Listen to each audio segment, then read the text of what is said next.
Lohagad पुण्यापासून 60-65 kilometre अंतरावर असलेला किल्ला, प्रचंड लोकप्रिय ट्रेकिंग स्पॉट. पण पुण्याच्या गहुंज भागात राहणाऱ्या अगरवाल कुटुंबासाठी लोहगड हा कुतूहलाचा विषय ठरला होता. कारण त्यांचा मुलगा केतनची होणारी पत्नी सिया केतनला सारखा लोहगडावर जाण्यासाठी हट्ट करायची. मे महिन्याच्या शेवटी हे दोघं लोहगडावर गेले. त्यानंतर 4 जूनला पुन्हा सियाने केतनकडे लोहगडावर जाण्यासाठी हट्ट केला, पण यावेळी केतनच्या आईने नकार दिला. 14 जूनला दोघं लोहगडावर गेले.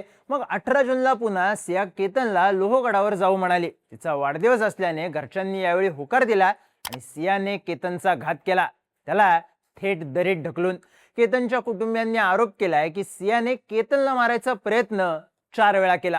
त्यात 2004 कॉल, 238 तास गप्पा, सापाचा किस्सा आणि खुनाचं फुलप्रूफ प्लॅनिंग. सियाचा हादरवणारा इतिहास सांगणारा हा व्हिडिओ. नमस्कार, मी चिन्मय आणि तुम्ही पाहताय बोलभिडू. केतन अगरवालच्या कुटुंबाचं पिंपरी चिंचवड भागात बांधकाम व्यावसायिक म्हणून चांगलं नाव आहे, लोकप्रियता आहे. तर सिया गोयलचे वडील प्रवीण गोयल आणि सियाचे आजोबा हे मार्केट यार्ड भागातले प्रसिद्ध मसाला व्यावसायिक. सिया पुण्याच्या वाडिया कॉलेजमध्ये B.Com करत होती. काही महिन्यांपूर्वीच तिच्या वडिलांनी तिला बेकरी सुरू करून दिली. केतन आणि सियाचा साखरपुडा 19 फेब्रुवारीला झाला. दोघांच्या कुटुंबियांची चांगली ओळख होती. पण नोव्हेंबर महिन्यापासून सियाचं चेतन चौधरी सोबत अफेअर सुरू होतं. चेतनचं सुद्धा मार्केट यार्ड भागातच मसाल्याचं दुकान आहे. त्यामुळे या दोघांची जुनी ओळख, ज्याचं रूपांतर आधी मैत्रीत आणि नंतर प्रेमात झालं. इकडे साखरपुडा झाल्यावर केतन आणि सिया भेटत होते, डिनरला जात होते. सिया केतनच्या घरी जेवायलाही जायची. पण केतन आणि सियामध्ये अनेक वेळा भांडणं व्हायची. ती छोट्या छोट्या गोष्टींवरून भांडणं करायला लागल्याने केतनने हा विषय त्याच्या वडिलांना सांगितला. तुम्ही मुलीची खात्री केली आहे का, असा प्रश्न सुद्धा विचारला. ज्यावर त्याच्या वडिलांनी तिच्या कुटुंबियांकडून खात्री केलेली आहे, ते आपल्या पाहुण्यातलेत, चांगले संबंध आहेत, हीच खात्री आहे. सियाचं वय लहान आहे, आपण तिला समजून सांगू, असं म्हणत केतनला दिलासा दिला. तेव्हा मुलाला संशय आला होता. आम्ही आणखी नीट चौकशी केली असती तर त्याचा जीव वाचला असता. तिने त्याला 4 वेळा लोहगडावर नेलं, त्याला मारायचा प्रयत्न केला, असा आरोप केतनच्या वडिलांनी केलाय. केतनला ट्रेकिंगची प्रचंड आवड होती, ही गोष्ट सियाला माहित होती. त्यामुळे तिने अनेक वेळा केतनला ट्रेकिंगला जाऊयात असं विचारलं. मला फिरायला गडावर जायचं असा हट्ट केला. मे महिन्यात 19 तारखेला केतनने सियाच्या बर्थडेचं काउंटडाऊन म्हणून सेलिब्रेशन केलं. तिला दिलेले सरप्राईज, तिच्यासोबत केलेला डान्स याचे व्हिडिओ स्वतः सियानेच टाकले. त्यानंतर मेच्या शेवटच्या आठवड्यात 31 मेला सिया आणि केतन लोहगडावर गेले, फिरून पुन्हा आले. त्यानंतर 4 जूनला सियाने केतनकडे पुन्हा लोहगडावर जाऊ असा हट्ट केला. पण केतनच्या आईने तुम्ही जायचं नाही असं सांगितलं. सारखं सारखं लोहगडावर का जायचंय असं म्हणत केतनला पाठवलं नाही आणि तो प्लॅन रद्द झाला. 6 जूनला केतन आणि सिया प्री वेडिंगसाठी बालीला जाणार होते. पण तेव्हा एअरपोर्टवर गेल्यावर केतनचा पासपोर्ट गायब झाल्याचं समजलं. त्यामुळे तो प्लॅन कॅन्सल झाला. आता समोर आलंय की सियाने बालीला जायला लागू नये म्हणून केतनचा पासपोर्ट बॅगमधून काढला, फाडला आणि जवळच्या वॉशरूम मध्ये फ्लश केला. केतनच्या खुनाचा तपास करताना तिने या पासपोर्ट सोबत नेमकं काय केलंय हे समोर आलं.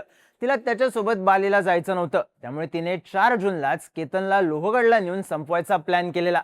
तो फसल्यावर तिने पासपोर्ट गायब केला आणि बालीला जायचं टाळलं, असं केतनच्या कुटुंबियांचं म्हणणं आहे. बालीला जाणं कॅन्सल झाल्यानंतर सियाने पुन्हा केतनशी वेगवेगळ्या कारणांवरून भांडणं करायला सुरुवात केली.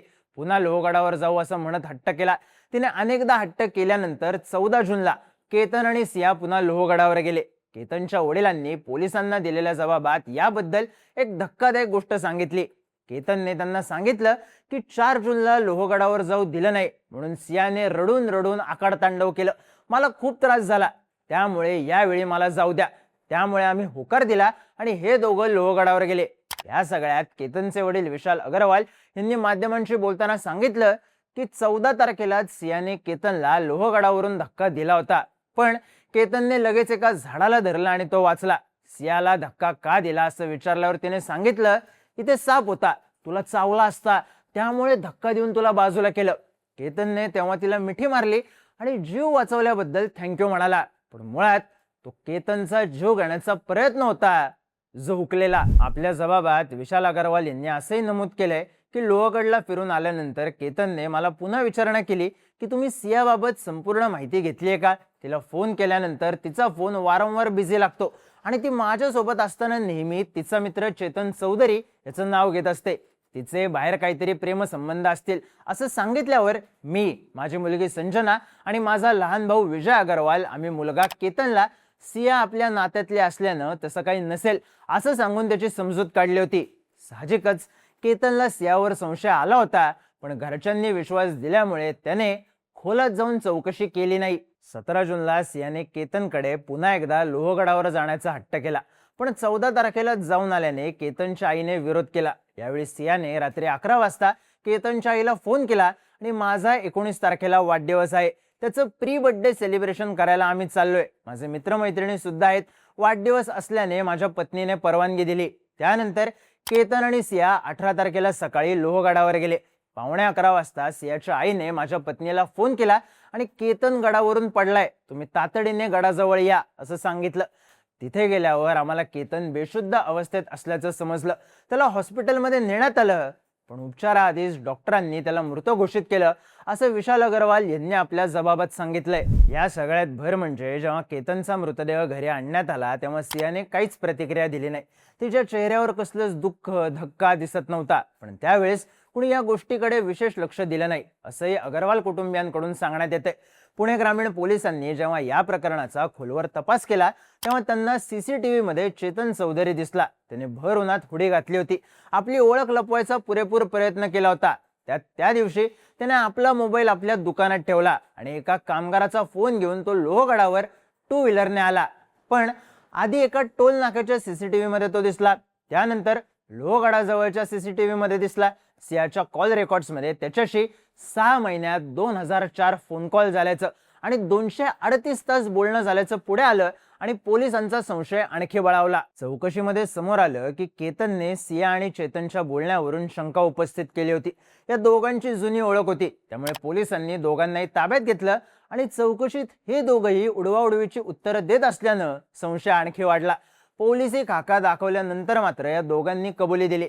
18 जूनला सिया केतनला घेऊन लोहगडावर गेली. दोघं गडावर गेल्यानंतर चेतन आला. या दोघांमध्ये खुणवाखुणवी झाली आणि फोटो काढण्याच्या नावाखाली केतनला कड्याजवळ नेऊन त्याला धक्का देण्यात आला. त्यानंतर चेतन तिथून गायब झाला आणि सियाने केतन पाय घसरून पडल्याचा बनाव केला. धक्कादायक म्हणजे या दोघांनी केतनची हत्या करण्याआधी हत्या करून अपघाताचा बनाव कसा रचायचा हे इंटरनेटवर सर्च केलं होतं. चेतनने आपला फोन दुकानात ठेवला होता. सियाने 2दा रेकी करून 3ऱ्या प्रयत्नात केतनला खाली ढकललं. तर केतनच्या कुटुंबियांनी आरोप केलाय की सियाचे अनेक मुलांशी अश्लील चॅटिंग सुरू होते. लग्न ठरलं तरी ती चेतन सोबत फिरत होती.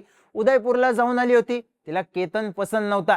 तिचा लग्नाला नकार होता, तर तिने आम्हाला सांगायचं होतं, आम्ही लग्न मोडलं असतं. तिच्या कुटुंबियांना तिच्या अनैतिक संबंधांबद्दल माहिती होती, तरी त्यांनी आम्हाला सांगितली नाही. आमची फसवणूक केली असा अग्रवाल कुटुंबियांचा आरोप आहे. सिया आणि चेतनला न्यायालयाने 7 दिवसांची पोलीस कोठडी सुनावली.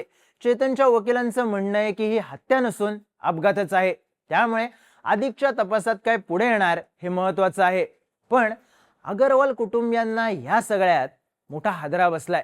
आपल्या मुलाच्या भावी पत्नीने त्याला एकदा नाही तर 4 वेळा मारायचा केलेला प्रयत्न आणि हाताशी आलेल्या एकुलत्या एक मुलाचा खून झाल्याचं सत्य पचवणं त्यांच्यासाठी प्रचंड अवघड आहे.